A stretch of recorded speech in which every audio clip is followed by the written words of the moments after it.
spécial.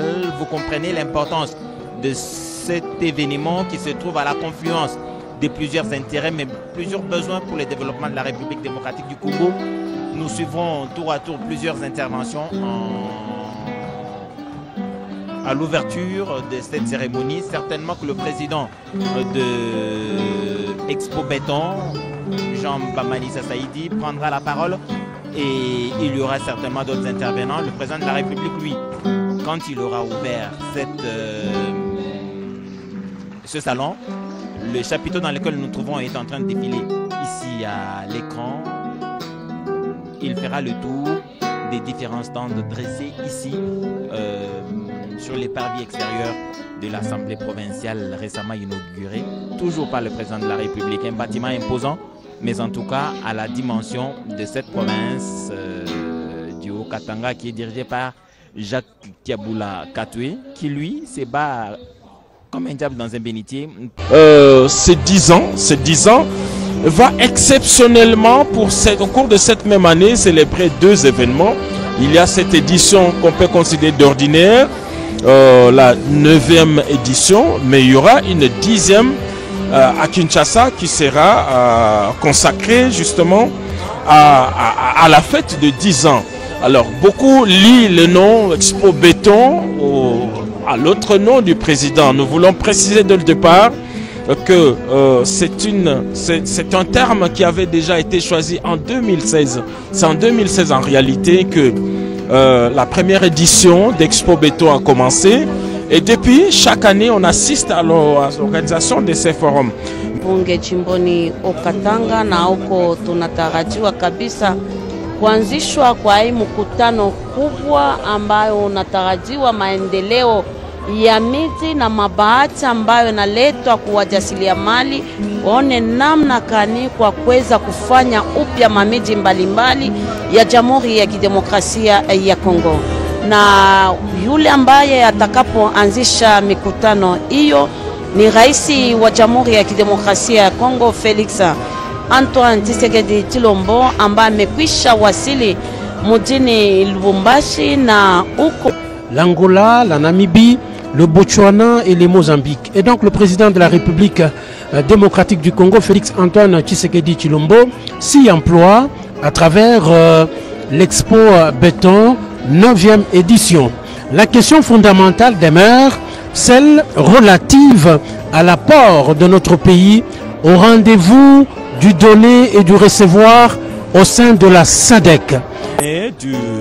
De la mission d'itinérance du président de la République, Félix-Antoine Tshisekedi Tshilombo, ici à Lubumbashi. Vous avez bien fait de rappeler que le chef de l'État qu'on vient de voir tout à l'heure, qui est arrivé sur les lieux, a présidé déjà une première cérémonie ce matin. Et là, il est en train de prendre place dans cet endroit qui a été aménagé pour accueillir justement ces travaux de réflexion autour du thème les corridors sud de la RDC SADC. Après ces interventions, le protocole aura l'insigne honneur d'inviter très respectueusement son Excellence, Monsieur le Président de la République, à prendre la parole pour son discours d'ouverture qui sera suivi de la visite des stands. Avec votre autorisation, Excellence, Monsieur le Président de la République, nous invitons Monsieur Jean-Baptiste Manissa, Président du comité d'organisation, pour son mot de bienvenue. Honorable Président du Sénat, Mesdames et Messieurs les membres du gouvernement, Monsieur le ministre de représentant du corps diplomatique accrédité en République démocratique du Congo, Honorable Président de l'Assemblée provinciale du Haut-Katanga, Monsieur le gouverneur du Haut-Katanga, Mesdames et Messieurs les participants et panélistes, distingués invités, Mesdames et Messieurs, c'est avec une grande satisfaction et une immense fierté que je me tiens aujourd'hui devant vous, ici à Lubumbashi, pour ouvrir officiellement la 9e édition d'Expo Béton RDC. Ce rendez-vous devenu incontournable célèbre cette année un thème d'une pertinence remarquable, les corridors sud de la R. Je tiens à saluer les organisateurs pour leur engagement à faire de cet événement un espace d'échange, de réflexion et d'innovation autour du développement de nos villes, de nos corridors et de nos zones économiques spéciales. Lubumbashi, ville emblématique et carrefour régional, est le lieu idéal pour abriter ces discussions dans ce cadre de l'Assemblée provinciale du Haut-Katanga, symbole de notre ambition de moderniser nos infrastructures et d'améliorer le cadre de vie de nos concitoyens. Mesdames et messieurs, le développement de la République démocratique du Congo passe par un impératif, le désenclavement. Nos provinces, riches de leurs ressources humaines et naturelles, doivent être connectées les unes aux autres pour libérer leur plein potentiel. Les corridors sud, intégrés au réseau de la Communauté de développement de l'Afrique australe, la SADC, sont au cœur de cette de transport.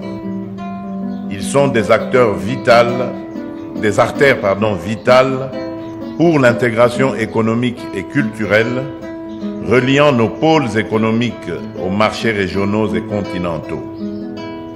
Il favorise non seulement la circulation fluide des biens et des personnes, mais surtout la transformation locale de nos produits agricoles, miniers et industriels, ainsi que leur acheminement vers des destinations comme les ports de l'Atlantique et de l'océan Indien. Ils attirent des investissements, stimulent la création d'emplois et ouvrent la voie à une gouvernance moderne au service de nos populations. Un exemple concret de cette ambition est le corridor de Lobito, dont j'ai soutenu la mise en œuvre avec conviction.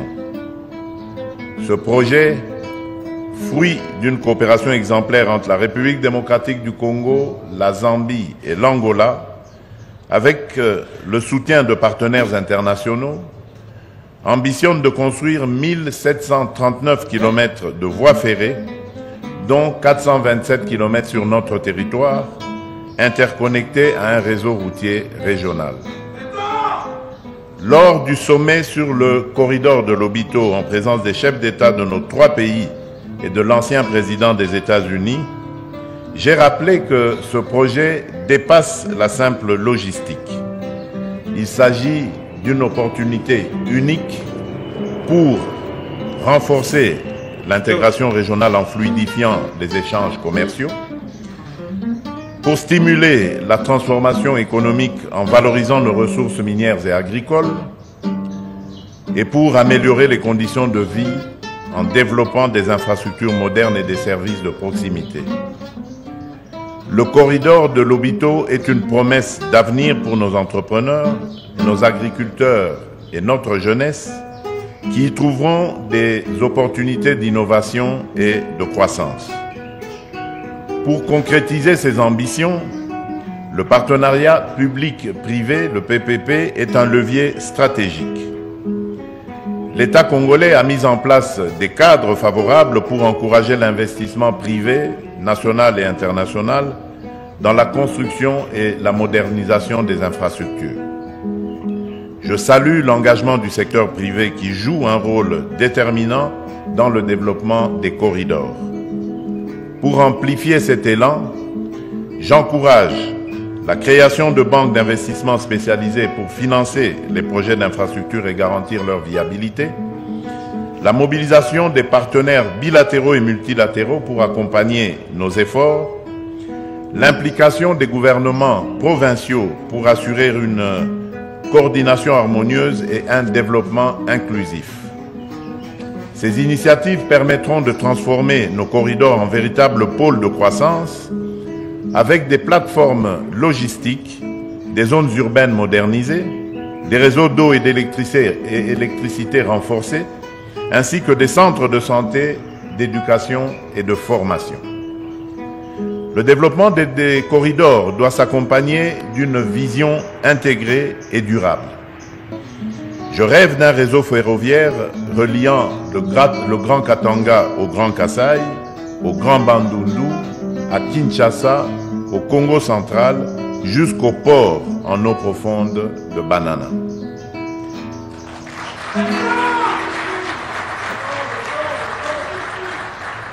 Cette colonne vertébrale sud-ouest est une priorité et ouvrira de nouvelles perspectives. Suivi rigoureux de ces initiatives, j'instruis le gouvernement, sous l'autorité de Madame la Première ministre et en étroite collaboration avec mon cabinet, de constituer un groupe de travail dédié à la coordination et au suivi des activités liées au corridor.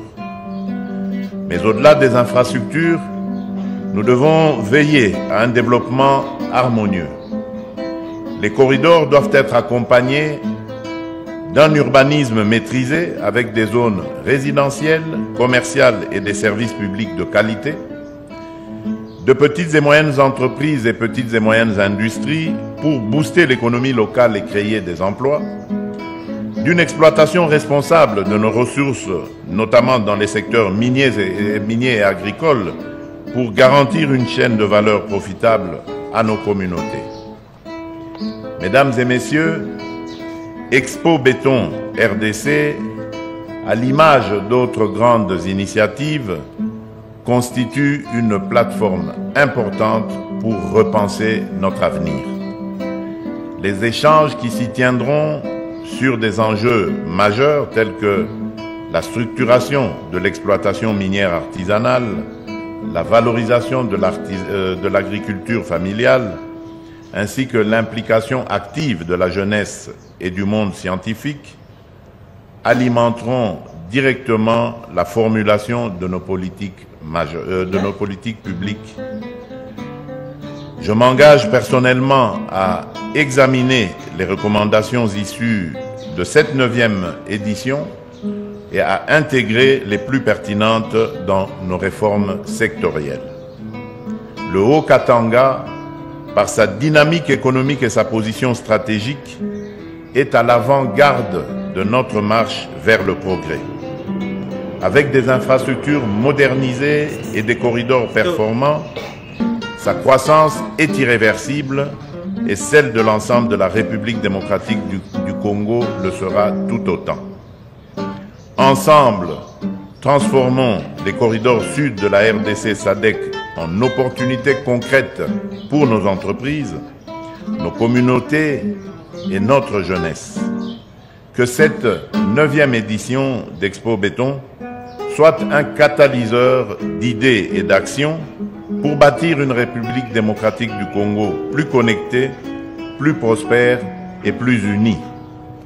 Sur ce, je déclare officiellement ouverte la 9e édition d'Expo Béton RDC 2025.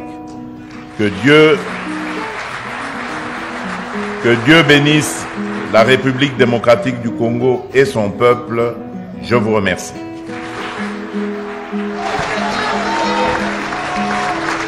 Voilà donc, mesdames et messieurs, le discours inaugural du président de la République de cette 9e édition. Et puis, parmi les actions, il y aura la réhabilitation et l'extension de voies ferrées Kolwezi-Dilolo-Lobito, 1739 km au total, avec un investissement estimé à 1,6 milliard de dollars américains porté par un partenariat public-privé.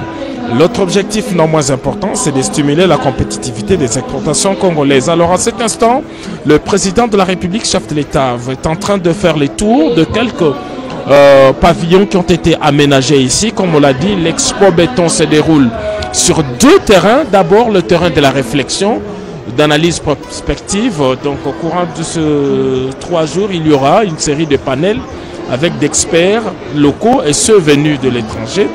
Mais il y a cette autre partie, la partie investissement, parce qu'il s'agit d'un portail d'investissement. Il y a au total 90 stands qui ont été érigés ici. Nous n'aurons